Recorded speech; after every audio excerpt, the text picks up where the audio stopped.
महाराष्ट्र राज्यातील सर्व नागरिकांसाठी 16,000 रुपये अनुदानाची नवीन योजना लागू करण्यात आली आहे. महाराष्ट्रातील ज्या नागरिकांकडे आधार कार्ड आहे त्या नागरिकांसाठी आनंदाची बातमी आहे.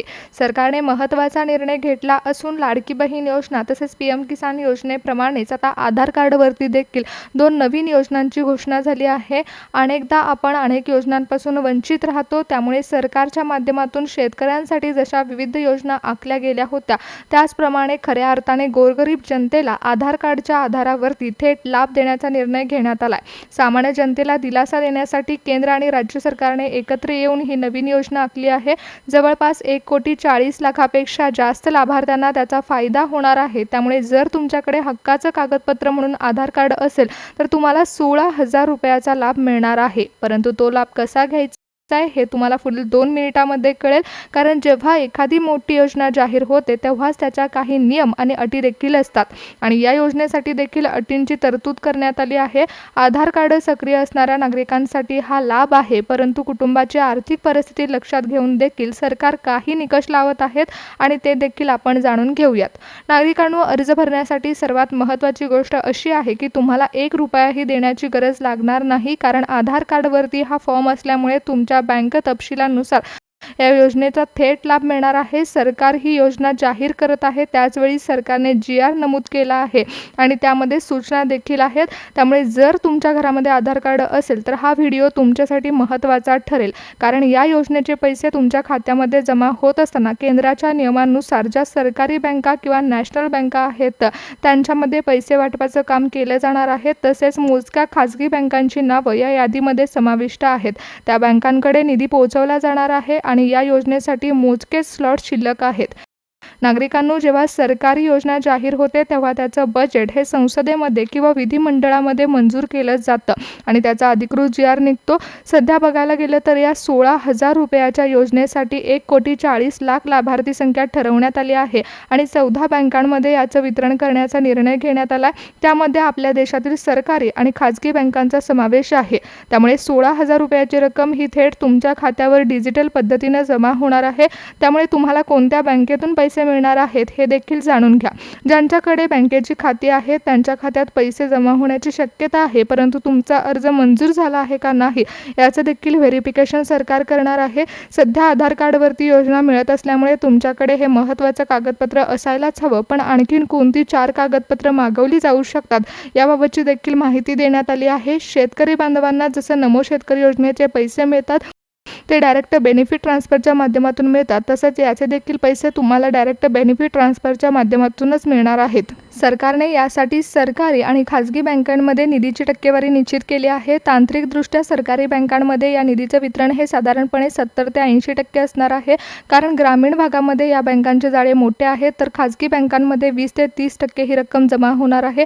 ग्रामीण भागातील गोरगरीब जनतेला आणि नागरिकांना थेट गावापर्यंत हे लाभ पोहोचवले जाणार आहेत. ज्यांच्याकडे आधार कार्ड आहे त्यांना हे पैसे मिळणार आहेत आणि फक्त आधार कार्ड असून चालणार नाही, तर त्यासोबत आणखीन पात्रतेची कागदपत्र असायला हवीत. नागरिकांनो, पंतप्रधान नरेंद्र मोदी आणि राज्याचे मुख्यमंत्री यांनी गोरगरीब जनतेसाठी हा मोठा निर्णय घेतलाय. महागाईने आणि गॅस सिलेंडरच्या वाढलेल्या किमतीमुळे सामान्य जनतेचं घरगुती बजेट कोलमडलं होतं आणि खाण्याच्या तेलाचे भाव देखील वाढले होते. अशाच वेळी सामान्य जनतेला काहीतरी ठोस मदत मिळावी म्हणून या योजनेचा मुख्य उद्देश ठरवण्यात आला. शेतकऱ्यांना पीक विमा मिळतो आणि नमो शेतकरी योजनेचे पैसेही मिळतात, पण ज्यांच्याकडे जमीन नाही, जे मजूर आहेत, त्यांच्या आर्थिक परिस्थितीचा आधार देण्यासाठी 16,000 रुपयाचा मास्टर प्लॅन योजना लागू करण्यात आली. पंतप्रधान नरेंद्र मोदी साहेबांच्या अध्यक्षतेखाली नुकतीच एक उच्चस्तरीय बैठक पार पडली आहे आणि या बैठकीमध्ये मोदी साहेबांनी या योजनेची घोषणा केली आहे. पण पहिल्या टप्प्यासाठी संपूर्ण महाराष्ट्रातून फक्त 10 जिल्ह्यांची निवड करण्यात आली आहे. त्यामुळे तुमचं गाव आणि तुमचा जिल्हा या 10 जिल्ह्यांच्या यादीत आहे का हे देखील पहा.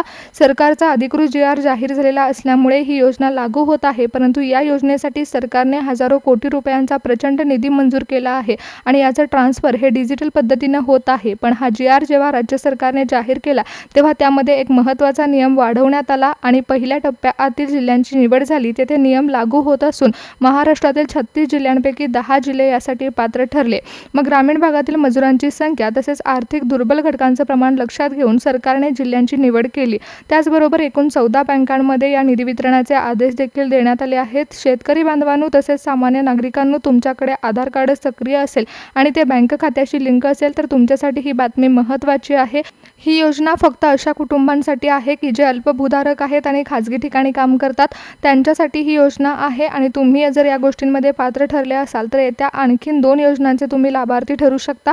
नागरिकांनो, यामध्ये महाराष्ट्रातील 10 जिल्हे सरकारने निवडले असले तरी देखील यामध्ये एक तांत्रिक निर्णय घेण्यात आला। सरकारने 10 जिल्ह्यांचे विभाजन 3 मुख्य निकषांवर केलं आहे। पहिला निकष आहे ती म्हणजे बँक खात्याची उपलब्धता। ज्या जिल्ह्यांमध्ये सर्वात जास्त नागरिकांची बँक खाती थेट आधार कार्डशी लिंक आहेत अशा जिल्ह्यांना प्राधान्य देण्यात आले।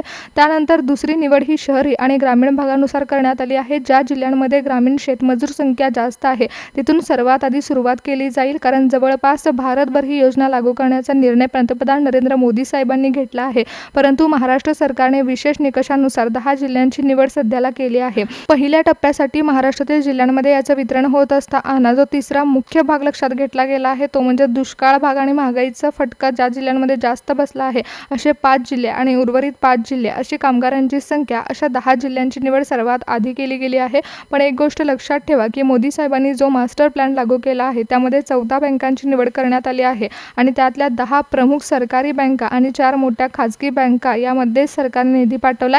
बँकांची निवड करताना RBIच्या एका विशेष नियमाचा उपयोग करून ज्या बँकांचे जाळे ग्रामीण भागापर्यंत अगदी शेवटच्या भागापर्यंत पोहोचले आहेत त्याच बँकांना या यादीमध्ये स्थान देण्यात आले आणि हे 16,000 रुपये तुमच्या खात्यामध्ये जमा होत असताना सरकार नवीन AI डिजिटल सिस्टीम वापरणार आहे जी तुमच्या आधार कार्डचा डेटा स्कॅन करेल आणि तुमचा आधार कार्ड तुमच्या बँक खात्याशी तसेच मोबाईल नंबरची लिंक असेल तर तुम्हाला लाभ मंजूर करून देणार आहे। सध्या महाराष्ट्रातील 10 जिल्ह्यांमध्ये मोजके स्लॉट उपलब्ध आहेत आणि जसे 14 बँकांचं टार्गेट पूर्ण होणार आहे तसं ग्रामीण भागातील आणि शहरी भागातील बँकांमध्ये दुसऱ्या टप्प्याचं देखील वितरण केलं जाणार आहे। देशातील 14 मोठ्या बँकांची निवड सरकारने केली आहे आणि ज्याची सिस्टीम हे थेट दिल्लीच्या मुख्य सर्व्हरशी जोडली आहे। त्यामध्ये स्टेट बँक ऑफ इंडियाचा समावेश होतो। देशातील सर्वात मोठी बँक असल्याने बहुतांश लोकांची खाती या बँकेमध्ये आहेत। बँक ऑफ बडोदा डिजिटल पद्धतीने काम करते त्यामुळे त्या बँकेची निवड झाली आहे। बँक ऑफ महाराष्ट्रमध्ये वितरण पार पडणार आहे। पंजाब नॅशनल बँक या सरकारी बँकेमध्ये निधी पोहोचवण्यात आला। नेटवर्क फास्ट असल्याने या बँकेची निवड करण्यात आली। युनियन बँक ऑफ इंडिया ही ग्रामीण भागामध्ये शेतकऱ्यांची बँक म्हणून ओळखली जाते तर सेंट्रल बँक ऑफ इंडियामध्ये जुने आणि विश्वासू खाते आहेत। इंडियन बँकेमध्ये सर्वसामान्यांचं केंद्र मानलं जातं त्यामुळे सरकारने इथे वितरण चालू केले। मोठ्या खाजगी बँकांमध्ये सरकारने HDFC बँकेचा समावेश केला। ICICI आणि ॲक्सिस बँकेमध्ये डिजिटल पेमेंट मोहीम राबवण्यात येत आहे। कोटक महिंद्रा बँकेमध्ये देखील पहिल्या टप्प्याची निवड झाली आहे। त्यानंतर युको बँकेमध्ये डिजिटल पद्धतीने पैसे ट्रान्सफर होणार आहेत। बँकेमध्ये निधी पाठवताना 70% निधी हा सरकारी बँकेमध्ये थेट ट्रान्सफर केला आहे आणि सामान्य माणसांची खाती ही राष्ट्रीयकृत बँकांमध्ये असण्याचे प्रमाण जास्त आहे तर उर्वरित 20 ते 30% निधी हा खाजगी बँकांकडे देखील पाठवण्यात आला। त्यामुळे पैसे वाटपाचं काम होताना तांत्रिक अडचणी निर्माण होऊ नये म्हणून 14 बँकांची डिजिटल सिस्टीम ही थेट दिल्लीमधील मुख्य सर्व्हरशी कनेक्ट करण्यात आली आहे।